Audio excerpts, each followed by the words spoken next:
Donc, on va parler de Discord en général, mais également, et surtout, en fait, de la façon dont on utilise Discord au CRIJ et comment ça peut être utile pour vous.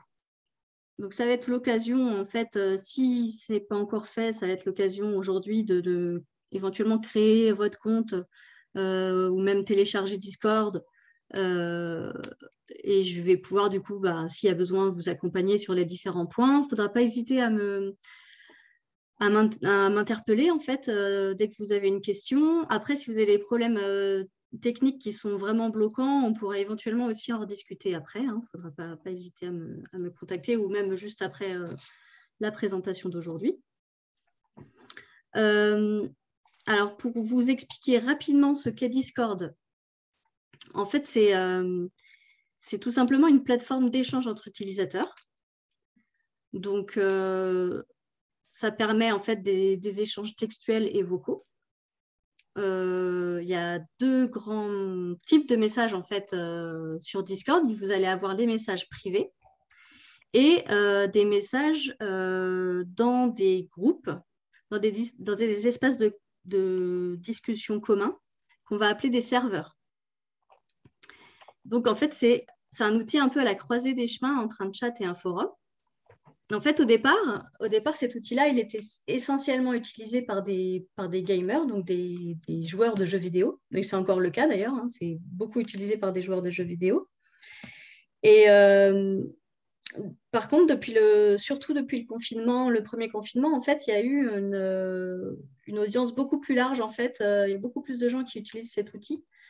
Et ça a été notamment le cas pour certains dans le cadre scolaire, en fait, pour créer des classes virtuelles. Après, il y a plein d'autres outils qui pouvaient être utilisés, mais celui-ci s'est pas mal développé. Aujourd'hui, en fait, aujourd'hui, il y a une audience plus large, mais je vais vous partager l'écran avec des chiffres. Voilà, donc là, juste, je vous partage un petit peu les derniers chiffres que j'ai trouvés concernant les utilisations de la plateforme.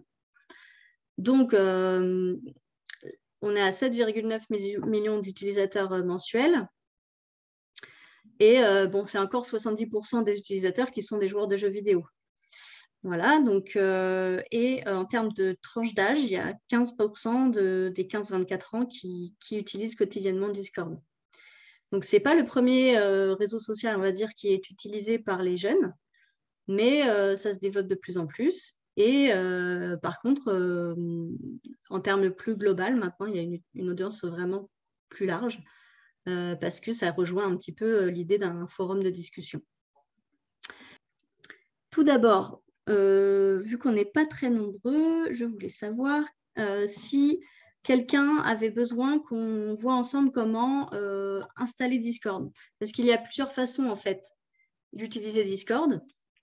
Vous pouvez soit utiliser Discord en téléchargeant le logiciel sur votre ordinateur, soit en l'utilisant dans le navigateur web, soit en l'utilisant sur mobile, l'application sur mobile. Alors aujourd'hui, pour plus de simplicité, on va parler du logiciel sur ordinateur. C'est souvent l'utilisation la plus courante quand on est dans un cadre professionnel, mais voilà, après, ça rejoint quand même, les fonctionnalités sont quand même les mêmes. Hein. C'est juste que ce n'est pas toujours exactement au même endroit. Est-ce que certains ou certaines ont besoin qu'on voit ensemble comment télécharger et installer Discord ? Est-ce que tout le monde a la possibilité d'installer des logiciels sur son ordinateur? Oui, c'est mieux. Oui, c'est plus confortable d'avoir la version logicielle. Après, tout le monde n'a pas toujours la possibilité de la main pour installer. Mais si c'est le cas, autant le faire, quoi. Mmh. Alors, je peux rapidement donner le lien pour expliquer où on trouve le logiciel pour l'installer. Donc, dans la conversation, je vous ai mis le lien vers Discord. Alors, voilà, donc là, je vous ai mis le lien de Discord et soit ça vous permet à cet endroit-là de télécharger le logiciel pour l'installer, soit vous avez accès à la version du navigateur à partir de là. Donc, je vais peut-être passer cette partie si ce n'est pas nécessaire pour la plupart d'entre vous. Alors, Vous avez aussi tous un compte du coup? Ou bah, Ouais. alors du coup. Oui? Ouais, Oui, ok. bien. Donc l'inscription, pas besoin non plus de regarder l'inscription ensemble.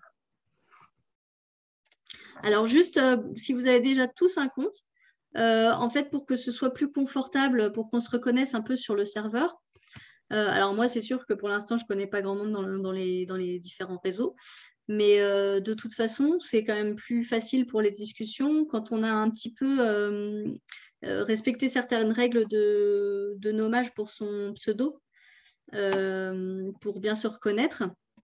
Donc en fait, on part dans l'idée de mettre au moins son prénom, ensuite le nom de sa structure, et puis la commune si ce n'est pas dans le nom de la structure, quoi. Comme ça, on sait vraiment qui est derrière. Et même si vous avez une adresse mail qui est l'adresse du service, c'est quand même mieux si vous avez nommé, si vous êtes nommé sur le serveur avec votre propre prénom. Alors après, si vous êtes amené à être plusieurs à utiliser le même compte, bah, vous pouvez aussi mettre les deux prénoms, hein. Si vous n'avez pas trop le choix. C'est vrai que dans l'idéal, il faudrait votre adresse mail pro de chacun pour chaque compte, mais des fois, ce n'est pas toujours possible. Alors, en fait, ce qu'il faut savoir en ce qui concerne les serveurs, donc ce sont des lieux d'échange qui ressemblent un petit peu, qui s'apparentent un petit peu à des forums de discussion. Donc, en général, c'est autour d'une thématique ou d'un centre d'intérêt commun. Donc là, c'est sûr qu'on a pas mal de thématiques en commun. Ce qu'il faut savoir, c'est que du coup, pour rejoindre un serveur, parce que vous n'avez peut-être pas tous rejoint le serveur Pro Jeunesse Bretagne pour l'instant. En fait, pour rejoindre un serveur, il faut forcément avoir reçu un lien d'invitation. Donc, si on n'a pas reçu de lien d'invitation, la seule autre façon de rejoindre un serveur, ça va être de regarder sur les différents outils de communication de la personne qui administre le serveur, enfin, ou de la structure qui administre le serveur, et de trouver en fait là où elle a mis le lien d'invitation. Donc là, moi, je vais vous remettre le lien d'invitation du serveur. Vous êtes tous connectés, vous avez tous ouvert le logiciel Discord du coup? Oui. D'accord. Alors, pour l'instant, je mets dans la conversation le lien d'invitation du serveur de Pro Jeunesse Bretagne. Donc, si vous êtes déjà tous connectés, vous pouvez juste cliquer dessus et suivre les instructions. Vous allez rejoindre le serveur si ce n'est pas encore le cas. Alors, ce qu'il faut savoir, c'est que les noms de serveurs, en fait, les liens d'invitation, en fait, ils deviennent obsolètes au bout d'un moment. Donc, en fait, si vous trouvez un lien d'invitation quelque part et qu'il n'est pas utilisable, c'est qu'il faut demander directement à la structure de le réactiver, quoi, d'en mettre un nouveau. En ce qui nous concerne, en fait, vous pouvez trouver le lien d'invitation sur l'espace pro. Ouais, vous allez les trouver à gauche, en bas à gauche, là, avec en dessous du menu. Donc, vous avez Facebook, Twitter, LinkedIn et vous avez un petit lien Discord. En fait, le logo Discord, ça représente une manette de jeu vidéo. Donc là, c'est le lien d'invitation. Donc, une fois par contre que vous êtes sur Discord, vous avez aussi donc, la possibilité. Donc là, je vous ai envoyé directement le lien pour cliquer dessus. Mais sinon, dans Discord, en fait, vous avez la possibilité. Vous avez la possibilité, sinon, quand vous êtes dans Discord, au-delà du lien sur lequel vous allez cliquer si besoin, vous pouvez aller à gauche là et ajouter un serveur. Là où vous avez le plus en vert là. Vous faites ajouter un serveur et donc là, c'est soit vous créez votre propre serveur, soit vous avez le lien d'invitation. Vous faites rejoindre un serveur et là, vous copiez-collez vous collez le lien que je vous ai transmis. Vous pouvez aussi copier uniquement la dernière partie du lien avec le code. Okay. Voilà. Donc là, c'est la partie, en ce qui concerne notre serveur, c'est c'est la dernière partie. Je vais remettre ça dans la discussion. Ouais, là, j'ai remis le code dans le lien d'invitation. Donc, c'est soit on met juste la dernière partie, là, soit on a levé le lien. Normalement, si tu es sur Zoom sur ton mobile aussi, Oui. normalement, si tu cliquais aussi sur le lien, ça pouvait marcher directement. Ok, ben, j'y suis là. Ouais, Et donc, d'accord. j'accepte l'invitation, c'est ça? C'est ça, tout à fait. Donc là, à partir de là, on peut rejoindre le serveur. Voilà. Donc après, si vous avez aussi, si vous êtes intéressé par d'autres serveurs, il ne faut pas hésiter à demander, si vous connaissez des gens, des membres du serveur déjà, vous demandez le lien d'invitation. Ça, c'est une des solutions, en fait, du coup, pour rejoindre un serveur. Donc normalement, maintenant, vous avez tous rejoint notre serveur. Alors, le serveur, c'est Pro Jeunesse Bretagne. Ah oui. Okay. Ouais, parce que tu as plusieurs autres serveurs en accès. Non. Non, d'accord. En fait, non. Alors, je vais expliquer un... Ouais, okay. pardon. J'y étais dessus déjà avant. D'accord. En fait. Ah, d'accord. Ok, d'accord. Du coup, il n'y avait peut-être pas besoin d'accepter l'invitation. Juste pour vous expliquer rapidement, au CRIJ, on va avoir plusieurs serveurs. Donc, on va avoir le Pro Jeunesse Bretagne, voilà, où vous êtes. On va aussi avoir, donc là, c'est vraiment le serveur à destination des pros de jeunesse en Bretagne. Après, on va avoir le Info Jeune Bretagne, là, qui est plus un serveur à destination des jeunes, mais pour l'instant, en fait, on n'a pas trop la possibilité de l'animer, de le modérer, donc il est un peu en dormance. Et puis, on a également un serveur qui s'appelle Jeunes en projet et qui est uniquement dédié aux tests utilisateurs en fait, de la plateforme gep.bzh. Le serveur qui va vraiment vous servir, donc c'est le Pro Jeunesse Bretagne. En fait, à la base, on avait mis en place ce serveur après avoir fait le constat que l'espace pro, ce n'était pas suffisant dans le sens où c'était un espace qui permettait de mettre des documents et des informations à disposition des réseaux. Et puis, ça permettait de partager surtout des informations et des documents, mais pas vraiment d'avoir un espace d'échange et de partage et de questionnement direct. Donc, du coup, on a complété en fait cet outil, ce site web, par le serveur Discord. Donc, en fait, pour l'intérêt, en fait, pour vous, ça va être vraiment l'échange de pratiques entre professionnels. Et puis, aussi un espace de veille. Là, après, je vais détailler un petit peu à quel endroit vous allez pouvoir trouver les différentes informations et à quel endroit vous allez pouvoir vous adresser à qui. Donc, pour vous faire une petite présentation générale, parce que quand on ne connaît pas trop au début, ça peut être un peu fouillis peut-être ou un peu perturbant la présentation de Discord. Donc, en fait, ça va être surtout séparé en 4 colonnes verticales que vous repérez peut-être. Alors, la première qui va être tout à gauche là, la deuxième en dessous du nom du serveur, la troisième, c'est tout l'espace du milieu, hop, comme ça, et la quatrième tout à droite. Voilà. En fait, du coup, la première colonne, alors pour vous repérer, en fait, la colonne tout à gauche là, en dessous du logo Discord, ça va être tout ce qui va se rapporter à votre compte. Donc, en fait, vous avez d'abord le logo Discord là qui est cliquable.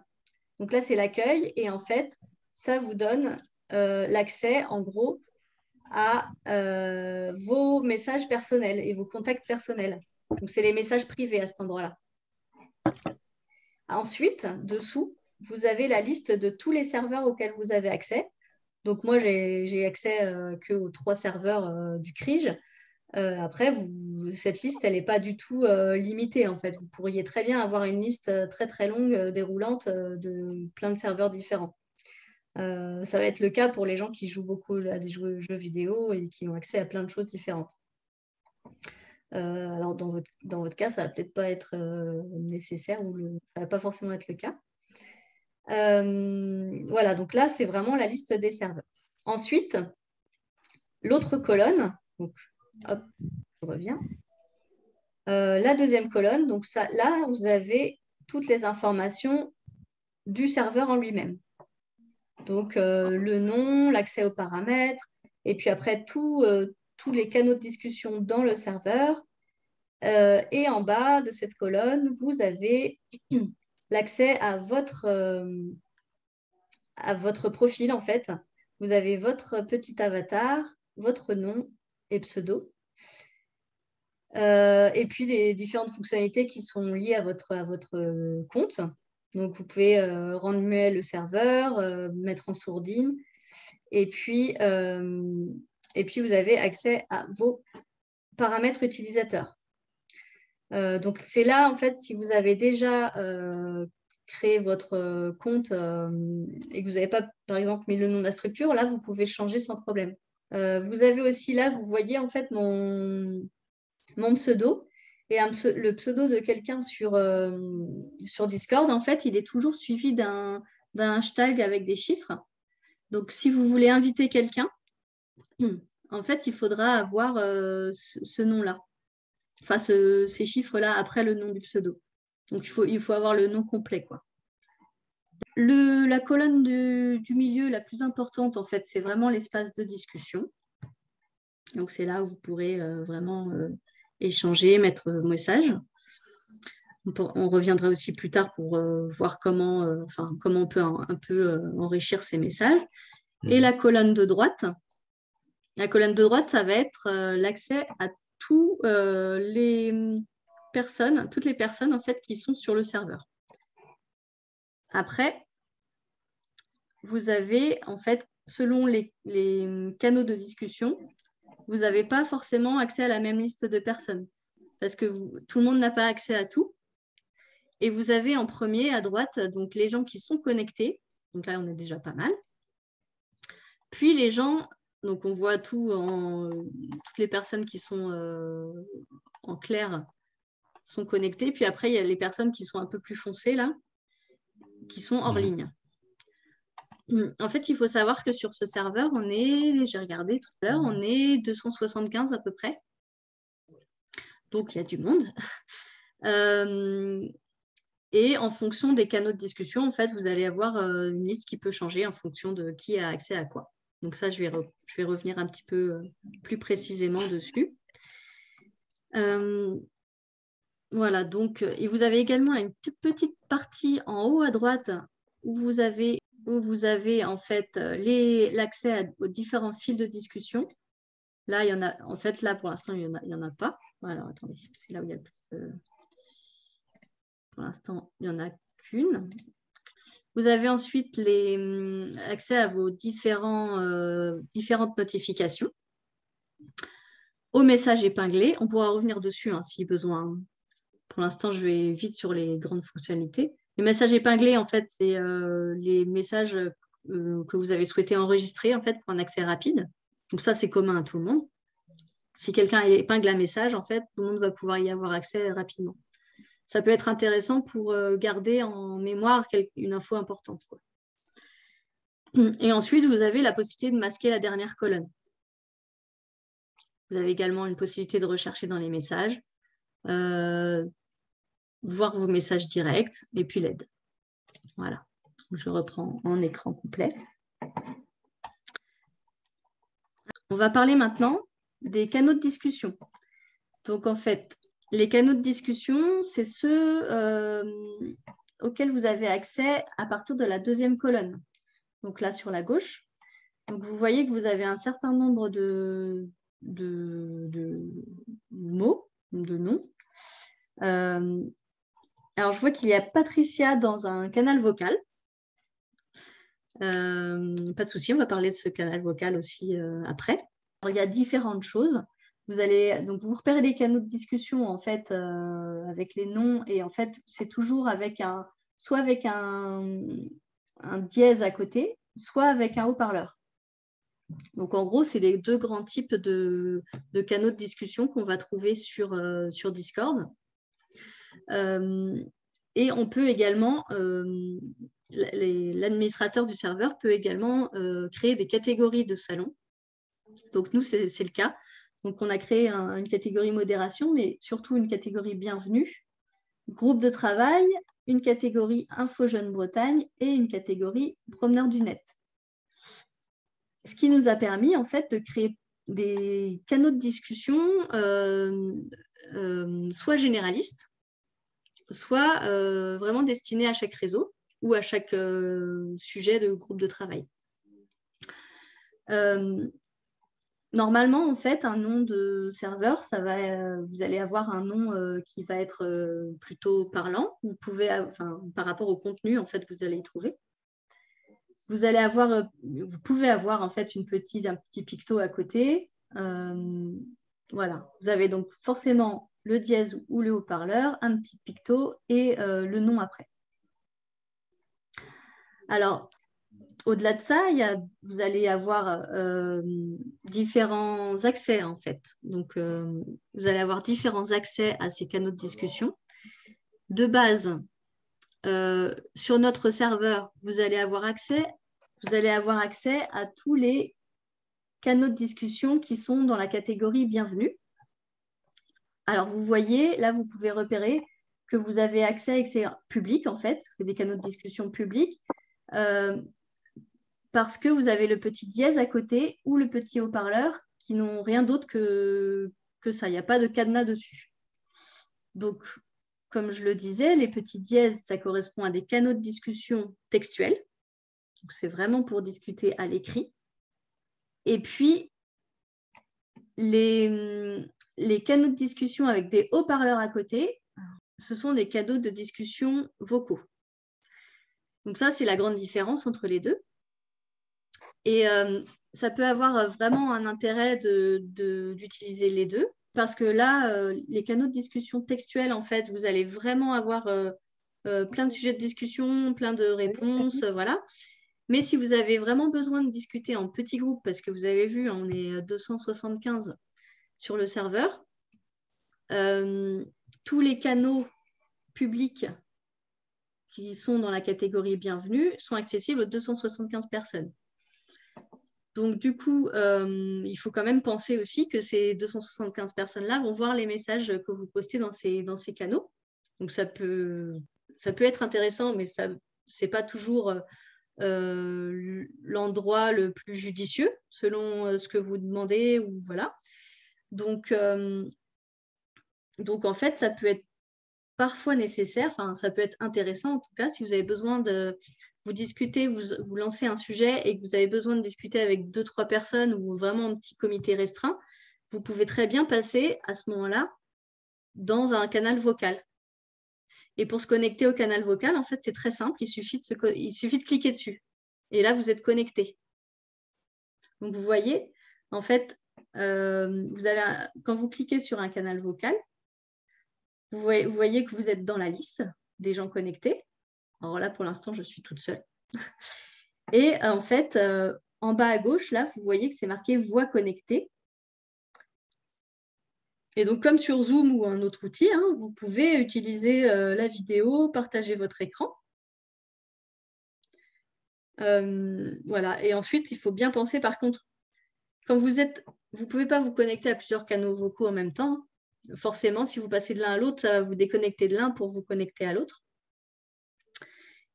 Donc, en fait, et si vous êtes dans un canal vocal, vous allez pouvoir, par contre, vous rendre dans les canaux textuels en parallèle, sans aucun problème. Ça ne va pas vous déconnecter du canal vocal. Donc, du coup, il faudra bien penser à se déconnecter si vous voulez partir du canal vocal. Sinon, tout le monde vous entend. De base, vous avez accès à tous nos canaux publics. On dit canal ou salon. C'est la même chose, en fait. Sur Discord, quand on parle d'un canal de discussion, on peut dire un salon, c'est la même chose. Alors, dans cette catégorie, bienvenue tous les canaux publics. Ensuite, on a aussi tous les canaux qui sont privés. Donc, c'est-à-dire accessibles en général à des petits groupes. Alors là, pour rejoindre ces canaux-là, en fait, il faut tout simplement se faire inviter. Alors, ce n'est pas compliqué. C'est que quand vous n'avez pas accès à ces canaux privés, vous voyez un cadenas, uniquement un cadenas. Il n'y a rien d'autre comme symbole. Donc, en fait, vous pouvez très bien demander à quelqu'un le lien d'invitation. Alors, justement, là, à l'issue de... Si vous faites partie du réseau IJ ou des PDN, on a créé donc les sous-catégories et les canaux de discussion qui sont vraiment destinés à chaque réseau. Donc, si vous n'avez pas reçu les invitations qui vous concernent, il ne faut pas hésiter à me le dire, hein, je vais vous ajouter. Alors, là où vous pouvez voir la différence entre un canal privé auquel vous avez accès et un canal privé auquel vous n'avez pas accès, c'est justement pour les canaux textuels, vous avez le petit dièse avec le petit cadenas. Donc ça veut dire que vous avez accès à un canal privé textuel. Vous avez la même chose pour les salons vocaux. Donc, vous avez accès à des salons privés vocaux avec le picto haut-parleur avec le petit cadenas. Et quand vous n'avez pas accès du tout, c'est ce que je vous disais. Donc, les canaux auxquels vous n'avez pas accès du tout, que ce soit des canaux textuels ou vocaux, en fait, vous allez avoir le cadenas. Voilà. Donc, c'est ce que je vous disais, vous demandez l'invitation et vous rejoignez ces groupes-là. Donc, pour détailler un petit peu comment nous, on s'est organisé, donc là, je vous ai dit, hein, on a les canaux publics dans la catégorie bienvenue. Et on va avoir la catégorie groupe de travail, où là, c'est vraiment des petits groupes restreints en fonction de certains sujets. Ce qu'il faut savoir, c'est que justement, ces canaux groupes de travail, ils peuvent très bien évoluer avec le temps. Ils peuvent être utilisés à un moment et puis finalement, ils ne sont plus utilisés parce que le groupe de travail est terminé. Et puis, d'autres peuvent apparaître en fonction des projets ou en fonction de différentes choses. Ensuite, on a tous les réseaux, en fait, au niveau IJ, donc au niveau régional et après au niveau départemental, on a un canal de discussion à chaque fois. Et au niveau promeneur du net, c'est la même chose, un niveau régional et un niveau départemental à chaque fois. Et à chaque fois, à chaque canal textuel, on a créé un canal vocal, en fait. Voilà. Donc, alors c'est vrai que pour l'instant, je crois qu'il y a très peu de gens à utiliser les canaux vocaux, mais il ne faut pas hésiter. Hein, ça permet vraiment de faire une petite aparté, en fait, par rapport au groupe complet. Donc, ça peut être nécessaire, ça peut être intéressant. En tout cas, si on ne veut pas polluer un petit peu le fil de discussion de tout le monde. Donc, alors, pour revenir sur le canal bienvenue, alors, accueil, la personne ne poste dedans, en fait. Hein, c'est plutôt pour lecture. Le canal entre pros. Donc là, donc, je vous disais, il y a les 275 personnes du serveur qui y ont accès. C'est le canal où il y a le plus vraiment de partage d'infos, d'échanges, mais il faut vraiment savoir que du coup, tous les réseaux ont accès à ça, et même pas forcément que le réseau IJ ou le réseau promeneur du net. En fait, là, c'est vraiment tous les pros jeunesse qui vont avoir accès à ça. Donc, ça vous permet d'avoir une audience assez large si vous avez des questions très générales. Après, si vous avez des questions vraiment plus précises qui concernent un réseau ou qui concernent des petits groupes en particulier, voilà, il faudra quand même, ce serait quand même plus facile et plus efficace de s'adresser vraiment au canal précis, quoi. Parce que là, c'est vraiment le canal le plus général. Mais en même temps, c'est le canal où il y a le plus d'échanges. Donc, si vous avez une question précise, vous pouvez d'abord la poser dans le canal, je ne sais pas moi, le canal IJ35 si vous êtes concerné. Et puis, si vous voyez que vous n'avez pas de réponse là, vous pouvez aller sur Entrepro pour avoir peut-être une audience plus large selon le type de question, quoi. Ensuite, actu brûlante. Donc là, c'est vraiment un espace d'information, enfin d'échange d'informations. Donc là, ça peut être un outil très intéressant pour vous pour faire de la veille. En plus des outils qu'on peut avoir comme la lettre d'information ou les documents qu'on partage sur l'espace pro. là, vous pouvez vraiment avoir des infos chaudes, on va dire, qui seront diffusées. Et du coup, là, c'est un canal qui est aussi assez actif. Donc voilà, pas hésiter à faire votre veille grâce à ce canal-là. Le canal offre d'emploi stage, c'est pareil. Au départ, en fait, je crois qu'au départ, c'était utilisé pour un cas très particulier. Puis finalement, en fait, toutes les offres d'emploi qui nous arrivent, en fait, on les partage sur ce canal-là. Et chacun peut partager en fait ses offres à diffuser, les offres à diffuser en général en fait, sur ce canal. Ce qu'il faut savoir, c'est qu'au CRIJ, alors vous m'avez peut-être pas trop vu sur Discord pour l'instant parce que je ne fais pas partie des personnes qui partagent vraiment les informations. Les personnes qui partagent vraiment les informations au CRIJ, ça va être les documentalistes, beaucoup, et puis les personnes, les cordeaux des différents réseaux, donc qui partagent pas mal d'informations. En fait. Voilà, et qui répondent volontiers à pas mal de demandes d'informations. Alors, les deux canaux vocaux, ils portent bien leur nom. Hein. C'est soit canal vocal entre tous les pros, soit le canal vocal qui est utilisé pour de la demande d'aide. Mais bon, pour savoir que vous êtes connecté, il faut que ce soit des gens qui sont déjà en discussion plus ou moins avec vous à côté sur les canaux textuels. Ensuite, donc, on a les groupes restreints. Donc là, rapidement, je vais vous informer sur du nombre de personnes qu'il y a dans chaque groupe. Après, voilà, c'est les gens qui sont vraiment dans les groupes de travail déjà par ailleurs, qui se réunissent en réunion et qui peuvent ensuite partager. Voilà, donc dans les groupes restreints, ce que je voulais vous dire, c'est que par exemple, dans les rencontres régionales, on a un groupe de travail pour préparer les rencontres, on a 19 personnes, 54 personnes pour la conception du jeu babysitting, 32 personnes pour la formation initiale. Donc là, c'est vraiment lié au groupe actuel en formation initiale, en fait. Ça permet les échanges, en fait, entre les sessions de formation. Et puis, un dernier qui est éducation info, mais qui n'est pas très, très utilisé, je crois. Il y a quand même pas mal de monde. Hein. Il y a 106 membres dans ce canal. Alors, je ne sais plus exactement dans quel cadre il a été créé, ce canal. Mais bon, c'était sur de l'éducation à l'information. Donc ensuite, voilà, je vous ai déjà précisé les différents canaux des réseaux.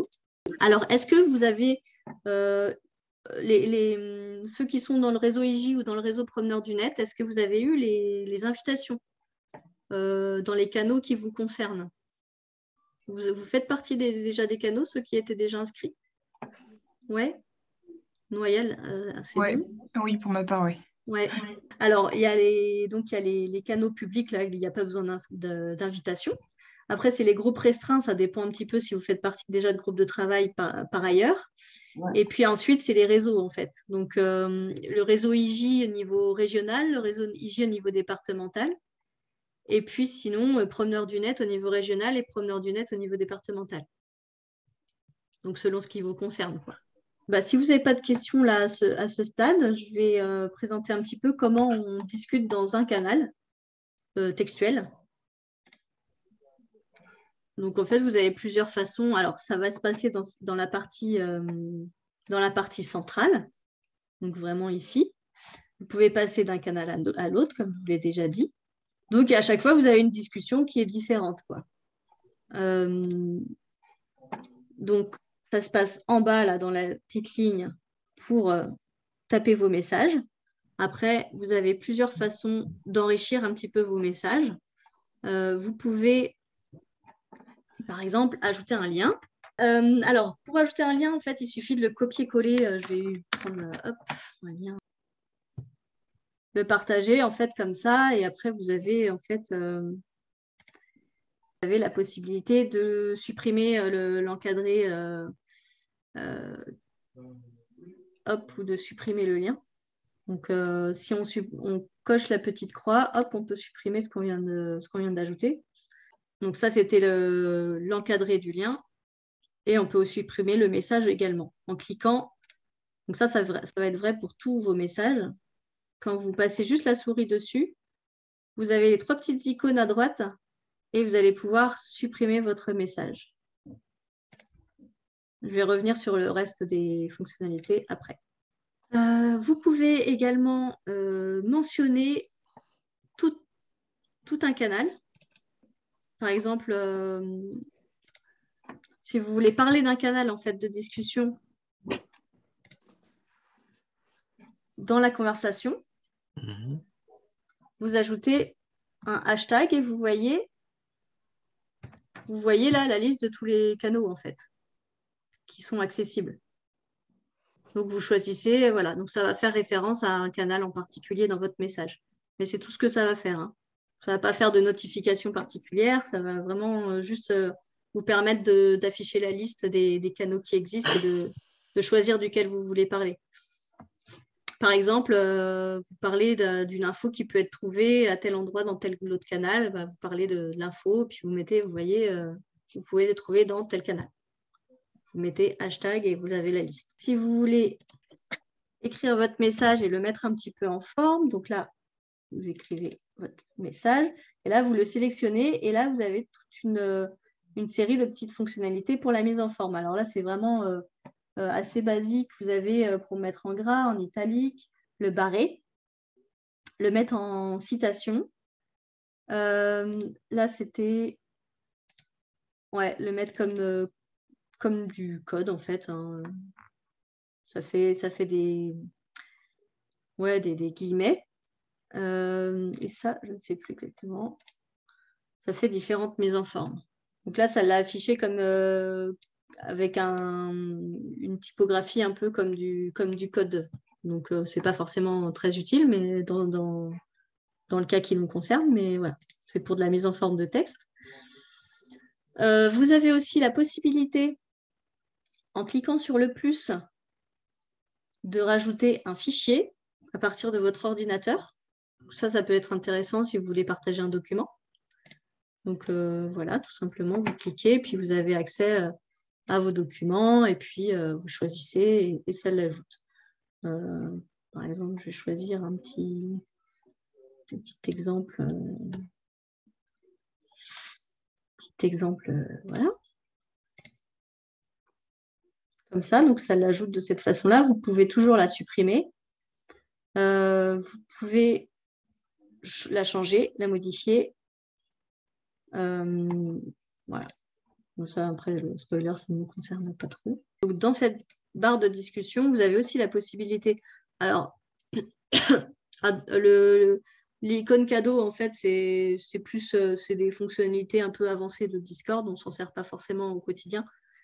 Par contre, ce qui est assez facile, c'est voilà, vous voulez ajouter une réaction à un message, voilà, et vous rajoutez un GIF animé. C'est très courant d'utiliser ça sur Discord. Après, ça peut être bien de ne pas en mettre tout le temps trop non plus, parce que ça peut vite polluer les messages qui passent. Alors, vous voyez que là, dans la petite boîte de dialogue qui s'est ouverte, là, vous avez des GIFs, vous avez un onglet autocollant. Donc là, c'est un peu la même chose que des GIFs, en fait, finalement. C'est toutes les mises en forme, surtout à la base, qui étaient vraiment destinées à des joueurs de jeux vidéo qui discutaient entre eux. Et vous avez aussi accès aux emojis. Donc, nous, on en a rajouté, en fait. Hein. On a aussi les petits logos, les petits pictos de Luigi. Puis des choses, voilà. Des choses un petit peu différentes. Mais bon, après, il y a tous les pictos, tous les emojis classiques. Hein. Voilà. Donc, ça peut être là. Et vous avez aussi des fonctionnalités qui peuvent revenir aux mêmes, mais qui vont parfois un peu plus loin quand vous ajoutez dans votre barre de discussion un slash. Et là, vous voyez, vous avez une boîte de dialogue qui se rajoute. Et là, vous avez différents caractères qui peuvent être ajoutés. Voilà, mais ça permet de rajouter des choses. Vous pouvez aussi mentionner une personne. Donc, quand vous voulez mentionner une personne, vous faites un arrobase. Et là, vous avez, alors là, c'est mes contacts dans cette discussion privée, donc j'ai forcément que moi ou la personne avec qui je suis en contact. Mais si vous le faites sur le serveur et que vous faites @ vous avez donc l'ensemble des membres du serveur. Mais bon, si vous tapez les premières lettres en fait, du prénom, vous allez avoir les personnes, enfin, vous triez quoi. Voilà, hop, si je veux choisir InfoJeune, je vais avoir tous les comptes, tous les pseudos qui commencent par InfoJeune, quoi. Donc là, c'est vraiment pour vous adresser à une personne en particulier. A priori, elle y a accès. Hein. C'est juste que là, elle va avoir une notification supplémentaire qu'elle a été mentionnée. Donc, c'est vraiment pour interpeller la personne plus précisément, quoi. Mais sans être un message privé. Hein. C'est dans la conversation publique. Mais vous vous adressez, vous mentionnez quelqu'un. Dans la même idée, vous pouvez mentionner en fait ce qu'on appelle des rôles. Les rôles, ils sont créés par l'administrateur du serveur et après, ils sont attribués à chaque personne. Donc, c'est ça aussi l'intérêt de vous connaître, de savoir vous reconnaître sur le serveur, c'est qu'on peut vous attribuer des rôles et vous mettre en fait dans des groupes d'utilisateurs, quoi. Donc, c'est-à-dire qu'on a créé donc, le rôle Crige Bretagne. Donc là, c'est vraiment l'équipe du Crige que vous voyez à droite dans la colonne des gens qui sont connectés. Donc, en rouge, vous avez les rôles Crige. Vous avez les rôles en fait en fonction de chaque réseau. Donc, ce qui permet de vous adresser, de mentionner dans un canal, pas forcément le canal qui est justement uniquement pour ces personnes-là, mais le canal, n'importe quel canal, vous pouvez vous adresser à tout un groupe d'utilisateurs. Voilà, grâce à ces rôles. Et donc, vous les voyez à droite, hein, dans la liste des membres, les différents rôles. Donc là, vous avez Crige Bretagne, InfoJeune 22, InfoJeune 29, InfoJeune 35, InfoJeune 56 et tous les PDN ensuite.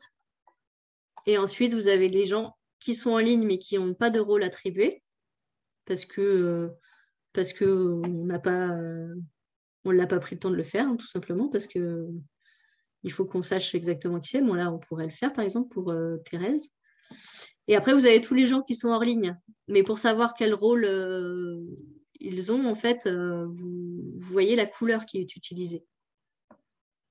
Donc, en fait, vous voyez, toutes les personnes en rouge, ce sont les personnes du CRIJ ou de la DIGE. En jaune, ça va être tous les réseaux IJ. Et en bleu, tous les réseaux promeneurs du net. En gris, c'est toutes les personnes, enfin gris et blanc, c'est toutes les personnes qui n'ont pas de rôle attribué pour l'instant. Donc, qu'est-ce que vous pouvez avoir d'autre aussi vous pouvez mentionner tout le serveur. Alors, dans ces cas-là, on fait donc @everyone. Mais bon, c'est mieux de ne pas utiliser cette fonctionnalité. Parce que là, pour le coup, vous allez envoyer une notification à tout le monde, et c'est pas une... Dans les bonnes pratiques, en fait, c'est pas trop conseillé de faire ça. C'est vraiment quand il y a une urgence, quoi. Parce que sinon, vous vous adressez soit à des petits groupes, soit à une personne en particulier, soit au canal, quoi. Soit un canal, mais pas tout le serveur d'un coup. C'est vraiment plus pour les urgences. Alors, maintenant, on peut discuter aussi de la réaction qu'on peut avoir à un message qui est posté. Donc, vous pouvez réagir en fonction d'un message. Alors, par exemple, bon, là, déjà, vu la présentation, vous voyez qu'en fait, il y a déjà... RL a fait une réponse à un message en particulier. Alors, par exemple, si je veux réagir à un message, par exemple au message de Lydia, vous voyez qu'il y a déjà une réaction. Il y a un emoji en fait qui a été rajouté par RL. Donc, en fait, vous pouvez tout simplement, si vous voulez mettre le même, vous pouvez appuyer dessus là, et ça va rajouter un deuxième, tout simplement. Ou alors, vous pouvez en rajouter un autre en cliquant sur la petite smiley à côté. Et là, vous avez accès à tous les autres emojis. Donc après, vous pouvez faire des recherches dans ce que vous voulez mettre. Donc là, alors contrairement à tout à l'heure, à ce que je vous ai montré à cet endroit-là, pour les emojis, ça va rajouter le même type d'emoji, sauf que là, c'est quand vous rajoutez un message où c'est l'emoji, alors que quand vous êtes sur le message de quelqu'un d'autre, ça rajoute une réaction au message de quelqu'un d'autre. Et vous pouvez également, quand vous passez votre souris sur le message en question, donc là, vous pouvez à nouveau accéder aux emojis, mais vous pouvez donc répondre. Ça va faire une réponse comme la réponse d'Erel au-dessus. Ah oui, donc là, c'est plutôt créer un fil qui va le mettre en haut. Et ensuite, vous avez des choses supplémentaires. Donc, vous pouvez épingler le message, donc, comme je vous ai dit, pour le retrouver de façon rapide là-haut. Donc, répondre, créer un fil. Vous pouvez le marquer comme non lu si vous voulez le retrouver. Juste, vous n'avez pas eu le temps de Vous avez cliqué dessus, mais vous n'avez pas eu le temps de le lire. Rajouter des réactions, c'est encore le même accès que ce que je vous ai déjà montré. Hein. Ça va être rajouter un emoji, copier le lien du message, voilà, dicter le message. Après, vous n'êtes pas obligé d'utiliser tout ça. Hein. Vous pouvez utiliser uniquement des messages textuels, mettre juste du texte si vous avez. C'est juste des fonctionnalités supplémentaires qui peuvent être utiles. Je vais vous partager, c'est un petit peu comment vous pouvez faire au quotidien pour que ce soit intéressant pour vous, notamment en termes de notification. En fait, quand vous installez le logiciel par défaut, il va s'allumer automatiquement à chaque démarrage de votre ordinateur. Ouais, ça, c'est pénible, par contre. Alors, c'est possible de le changer. C'est tout à fait possible de le changer. Moi, je trouve ça pratique, mais ça dépend effectivement de l'utilisation que vous avez à en faire. Si vous voulez, si vous n'avez pas besoin d'y accéder tous les jours ou d'être toujours en alerte sur les messages qui se passent, vous pouvez effectivement choisir de ne pas le démarrer au démarrage du PC. Donc, pour ça, vous allez dans les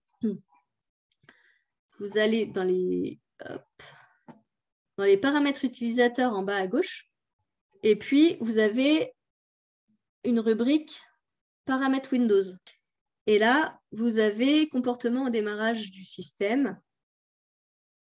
Et donc là, vous ouvrir Discord, vous pouvez le désactiver en fait. Comme ça vous permettra de choisir quand vous démarrez Discord. Ça dépend aussi, vous pouvez aussi... Alors, ce qui est pénible, ça peut être surtout d'avoir les notifications en permanence. Voilà, après, c'est vous de voir en fonction de comment vous travaillez. Mais ça peut être aussi intéressant de le garder ouvert, mais d'avoir les notifications que sur ce qui vous intéresse. Ou de bloquer toutes les notifications et d'y accéder quand vous voulez. Enfin, voilà, il y a plein de possibilités, en fait. Donc, juste au-dessus des paramètres Windows, un petit peu au-dessus, vous avez les notifications. Et donc là, vous avez différentes possibilités d'activer les notifications. C'est surtout les notifications de bureau que vous pouvez activer ou désactiver. Mais ce qui va être le plus intéressant, après, il y a les sons aussi. Hein, vous pouvez rendre muet et enlever les messages, enlever les sons sur les messages, voilà, remettre le son. Pas mal de choses à faire. De base, tout est coché. Hein, vous avez les sons pour tout. Donc, c'est vrai que ça peut être un peu pénible, effectivement. Mais vous pouvez vraiment paramétrer cette partie-là. Vous pouvez aussi paramétrer ce que vous recevez par email ou pas. Enfin, par exemple, dès que vous pouvez recevoir des emails dès qu'il y a eu des messages, des appels, même sur tout le serveur en fait, hein, pas seulement sur les personnes qui vont vous mentionner. De base, en fait, vous avez tous les emails, donc dès qu'il se passe quelque chose, un message, un appel. Et vous avez aussi toutes les demandes d'amis, les suggestions d'amis, les événements du serveur. Voilà. Et après, vous avez des choses supplémentaires que vous pouvez déterminer. Ce qui peut être très intéressant aussi, au-delà de cette partie dans ses paramètres utilisateurs, ça va être ça va être en haut à gauche, dans la colonne, donc dans la deuxième colonne où vous avez le nom du serveur, vous allez avoir une petite flèche à droite du nom du serveur. Et là, vous allez avoir, donc vous avez la possibilité d'inviter vous-même des gens. En tant que membre du serveur, vous pouvez avoir le lien d'invitation. Alors, ça, paramètre du serveur, vous n'allez pas avoir. créer tout ça, vous n'avez pas. Par contre, vous avez les paramètres de notification qui sont liés là uniquement au serveur. Et ça, c'est très intéressant parce que vous pouvez vraiment choisir sur chaque serveur ce que vous voulez comme notification. Donc, par exemple, si vous faites partie de 4 ou 5 serveurs, vous pouvez rendre muet tout un serveur ou faire apparaître les messages en notification d'un serveur complet. Mais vous pouvez aussi aller beaucoup plus loin dans la précision de dans la personnalisation. Parce que vous pouvez avoir des notifications uniquement quand vous êtes la personne mentionnée ou quand vous faites partie d'un groupe qui est mentionné, comme je vous l'ai dit avec les rôles. Et puis, vous pouvez choisir de ne recevoir aucun message. Vous pouvez désactiver ce que je vous ai dit, at everyone, at here, c'est ce qui envoie des notifications à tous les membres du serveur. Donc là, vous pouvez désactiver ça pour jamais les recevoir. Vous pouvez aussi, justement, ne pas recevoir tout, sauf les notifications quand on s'adresse à un groupe de personnes. Ou alors, vous pouvez avoir les mentions qui vous concernent, mais justement désactiver quand c'est pas uniquement vous, mais tout un groupe. Voilà, vous pouvez rendre muet, voilà. Et ce qui est très intéressant, c'est de personnalisé par canal de discussion. Par exemple, alors ça, cet endroit-là, dérogation des notifications. Par exemple, vous pouvez avoir envie d'avoir des notifications, par exemple, du réseau PDN35, si vous êtes preneur du net en Ille-et-Vilaine. Mais pas du tout avoir les notifications entre pros parce que c'est le canal où il y a le plus de discussions et que vous ne voulez pas être gêné par toutes les discussions de ce canal. Donc, vous pouvez choisir entre pros, vous enlevez, hop, vous choisissez aucun message. Donc là, vous n'avez aucune notification. Et par contre, vous pouvez choisir, dans ces cas-là, promeneur du net 35, vous voulez des notifications pour tout. Voilà. Et donc là, vous personnalisez vraiment et vous avez les notifications qui vous concernent vraiment. Donc ça peut être aussi intéressant pour vraiment être dérangé quand ça vous concerne. Je vais avoir fini la présentation globale. Après, on pourrait rentrer dans les détails, mais pour conclure, en fait, c'est vraiment un outil qui va être vraiment beaucoup utilisé par tous les pros jeunesse en Bretagne. C'est vraiment l'outil d'échange à privilégier, en tout cas, avec les autres professionnels. Voilà, donc il ne faut pas hésiter à aller échanger, poser vos questions, nous contacter aussi, nous, si vous avez besoin en particulier, faire votre veille sur les actus brûlantes, les offres d'emploi, voilà. Donc, c'est un bon complément, en fait, au site réservé aux professionnels qu'on a, qui là, permet moins les échanges, mais permet surtout d'avoir des informations. Je reste à votre disposition, en fait, pour toutes les questions concernant Discord et tous les autres sujets, en fait, qui concernent les outils numériques du CRIJ et même, le numérique en général. Et également mes collègues, tous les autres membres de l'équipe du CRIJ sont aussi à disposition pour les questions sur Discord. Donc, je vous remercie pour votre participation. N'hésitez pas si vous avez des questions ou si vous voulez me contacter après. Au revoir, bonne journée. Salut tout le monde. Salut.